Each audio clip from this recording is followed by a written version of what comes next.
Was Trump too slow to pull back? Iran is claiming that 3 U.S. warships were hit, raising fresh questions about the cost of Washington's military pressure on Tehran. Iran's top security chief is openly mocking Trump, claiming the U.S. president took nearly 48 hours to realize he needed to retreat from the escalating confrontation. Tehran is now threatening American economic interests, warning that U.S. oil assets and businesses could become targets if Washington continues to escalate the conflict. Iran's security chief has issued an even stronger warning to Trump, promising retaliation on an earthquake-like scale if the U.S. pushes Tehran beyond its limits. Trump's pressure campaign, described as an economic D-Day, could now be facing a dangerous backlash, as Tehran warns U.S. allies not to get involved in the confrontation. The Strait of Hormuz is emerging as Iran's ultimate red line, with Tehran making its warning unmistakable. If American forces or their allies move against Iran, Iran says it will strike back. Iran's top security chief has claimed that Tehran struck 3 U.S. warships in the strategically important Strait of Hormuz, making the allegation amid heightened tensions between Iran and the United States. General Mohsen Rezaei said U.S. President Donald Trump had sent the warships into the region under the banner of Operation Freedom, according to the Iranian officials' account of the events. Iran's top security chief further claimed that Trump took 48 hours to make the decision to halt the operation, suggesting that the U.S. president faced a critical choice as tensions escalated in the strategically vital waterway. General Mohsen Rezaei said, and I quote, "Trump sent 3 warships toward the Strait of Hormuz under the grand banner of Operation Freedom. After all 3 were hit by us, he apparently needed 48 hours to discover that he had decided to stop the operation." Unquote. Mohsen Rezaei, the former commander of Iran's Islamic Revolutionary Guard Corps, was appointed as the head of Iran's Supreme National Security Council in August, placing him at the center of Tehran's national security decision-making. General Rezaei warned that any new U.S. military action against Iran would trigger what he described as earthquake-like retaliation, signaling a potentially severe response to any further escalation. Rezaei also warned neighboring countries not to join what he described as America's economic war against Iran, urging regional governments to avoid supporting additional U.S.-led pressure on Tehran. He said that any country that helps impose new economic restrictions on Iran would be viewed as an enemy, raising the stakes for neighboring states that could face pressure from both Washington and Tehran. If Trump wants to take certain actions, our response will be an equivalent, earthquake-like retaliation. First, we tell all neighboring countries and other countries around the world not to enter into an economic war alongside the United States against Iran. Any country that partners in creating economic restrictions against us will be considered an enemy. Of course, first we will negotiate with them. We will hold a meeting and say, step aside, separate yourselves from the U.S., but if they do not comply, we will hit the interests of that country. We have so far not attacked any American economic interests. We have hit American bases. It is true that we hit American bases, but why? Because we were attacked from those bases. Now, if they are going to impose economic sanctions on us, the U.S. has many oil companies and economic interests around Iran and in other places. Well, we will hit those. Trump's foolishness has increased the appeal and desire of the people of the world for the atomic bomb. Meaning, America said it came to prevent the atomic bomb, and now the whole world is saying, wow, so neither the NPT nor membership in the Atomic Energy Agency is effective. It has become clear that the atomic issue is so important that America would start such a war. So why shouldn't we, the peoples of the world, pursue the atomic bomb? In the first place, the U.S. came to make nuclear security, but now nuclear insecurity has been created. People of the world say that when they attacked Iran, which had complied so much, they attacked their nuclear centers.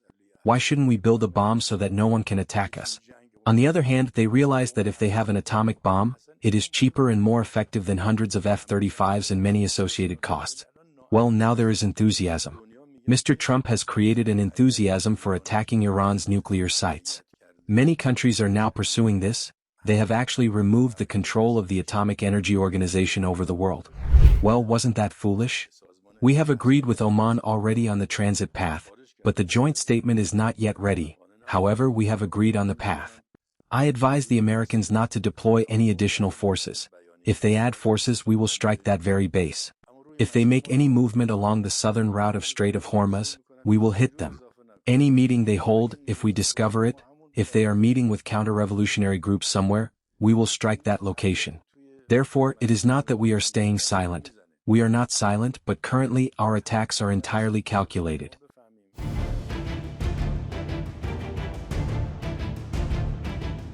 Iran has opened the doors to one of its underground missile facilities, sending a chilling message to Israel and signaling that Tehran wants its enemies to believe its military industry has survived the recent war.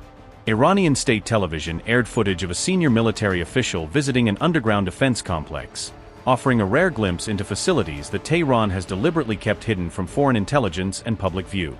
The official, Chief of Staff Ali Abdullahi, was shown touring an underground site reportedly involved in producing ballistic missiles, while Iranian media used the visit to project strength and national resilience.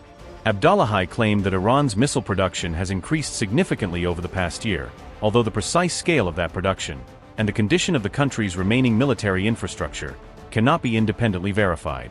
Iranian state media also claimed that production capacity for suicide drones has tripled since the beginning of the war, a statement that appears intended to demonstrate how quickly Tehran can replace weapons lost or damaged during the conflict.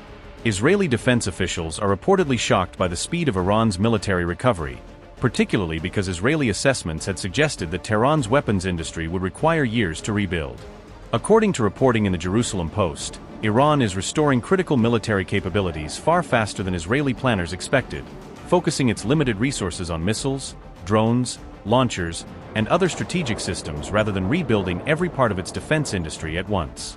Foreign reports have questioned Israel's earlier claims that its strikes had severely damaged Iran's military-industrial base, noting that satellite imagery and subsequent reporting indicate that Tehran has reopened access to some underground facilities and begun repairing damaged infrastructure. Israeli officials had maintained that Iran's military industry was set back by several years, but the latest reports suggest that surviving equipment, concealed production lines, and rapidly restored facilities may have reduced the impact of the attacks.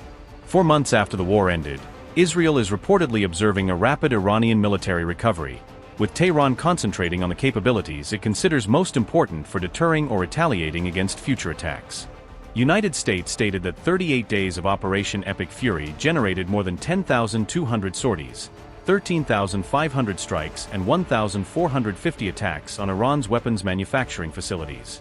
CENTCOM further claimed that more than 85% of Iran's missile, drone and naval defense industrial base was damaged or destroyed. These remain belligerent-issued battle damage assessments, not independently audited inventories.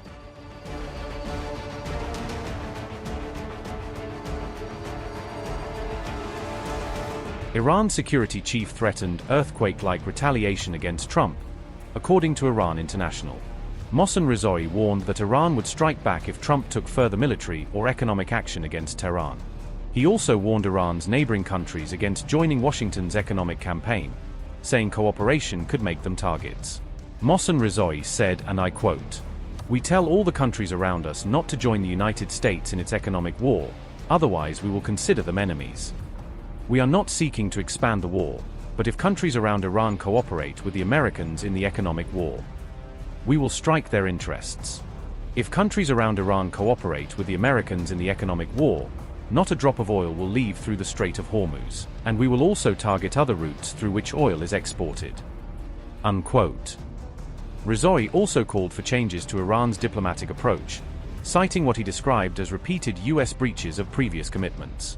Rezaei also accused Trump of creating greater nuclear insecurity by launching military attacks against Iran. Mohsen Rezaei said, and I quote, "Trump has created nuclear insecurity instead of nuclear security.